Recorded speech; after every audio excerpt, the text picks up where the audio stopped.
The night was cold and heavy with the smell of blood. Inside the once beautiful house at number 14, Anna Myers lay motionless on the floor. Her eyes were wide open, staring into the empty ceiling, her mouth slightly open as if she tried to scream, but no sound came. Standing above her was her husband, Daniel Myers, holding the bloody hammer that ended her life. His chest heaved up and down, sweat rolled down his forehead. The room was a mess of broken furniture, scattered papers, and shattered glass. Outside, the wind howled through the trees. It was as if the night itself knew what Daniel had done.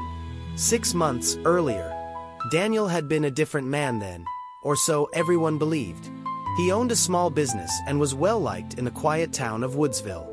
Anna was sweet and kind, always baking pies for the neighbors. They were the perfect couple in everyone's eyes. But behind closed doors, Daniel had changed. He grew greedy. He wanted more money, more women, more power. And Anna, she became an obstacle. He started to stay out late, visiting bars, flirting with younger women. He spent their savings on gifts for other girls. Lisa, Kendra, Maya. Anna begged him to stop. She cried, pleaded, but Daniel only saw her tears as weakness. Violence crept into their home like a slow, choking fog. It started with angry words, then slaps, then beatings. Anna hid her bruises under makeup and long sleeves, smiling at neighbors who asked too many questions. But people noticed. Mrs. Carter, the old woman across the street, often heard shouting. Sammy, the teenage boy next door, once saw Daniel throw a glass at Anna through the kitchen window.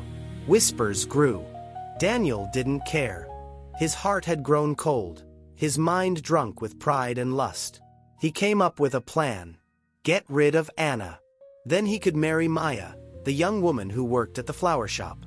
She was wild, beautiful, and Daniel believed he deserved her. Daniel waited for Anna to fall asleep.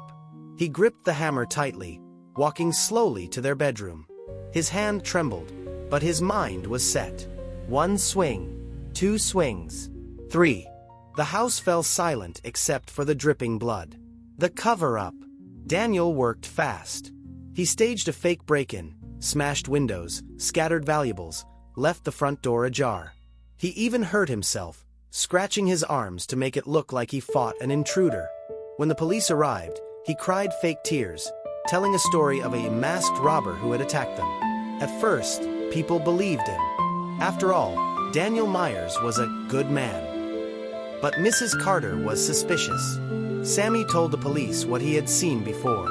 Detective Harris, a hard, sharp-eyed man, didn't buy Daniel's story. The investigation began. Detective Harris dug deeper. Anna's bruises from months ago told their own story. Bank records showed Daniel had been withdrawing large amounts of money. Security cameras from nearby streets showed no strange cars, no masked robbers. Neighbors talked. Lisa, one of the women Daniel flirted with, spilled the truth about his affairs when the police pressed her. Piece by piece, Daniel's perfect world crumbled. Sammy had taken a photo the night of the murder. He had been testing his new camera when he caught a blurry image of Daniel dumping bloody clothes into a trash bin behind the house. No robber in sight. The evidence was undeniable. Daniel was arrested while trying to flee town with Maya. At the trial, the whole town came to watch the man they once admired fall from his throne. As the judge read the life sentence, Daniel's hands shook. His pride had led him to believe he could get away with murder. His greed had cost him everything, and his lust had buried him alive in guilt and shame. Inside his cold prison cell, Daniel often stared at the wall, replaying that night over and over, haunted by Anna's silent scream and the faces of all those who once believed in him. His fatal flaw was clear. He thought he was untouchable, but no one escapes the truth forever.